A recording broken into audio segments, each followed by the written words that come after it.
There's still some things left. Upstairs looks okay.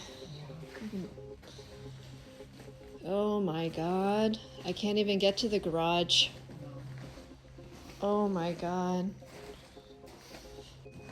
I'm gonna have to walk from outside. Oh no.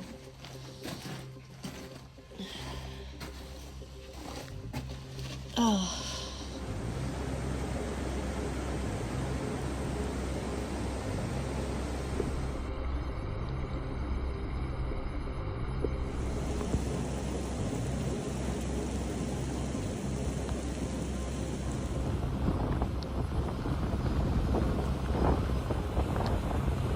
We haven't had any storms like this one where, I've seen houses being damaged where we've had damage on our property. This is definitely the worst of it, including being stuck at a house and having completely impassable roads. And saw that there were people that my neighbors that were on top of their roof, three people on top of the roof.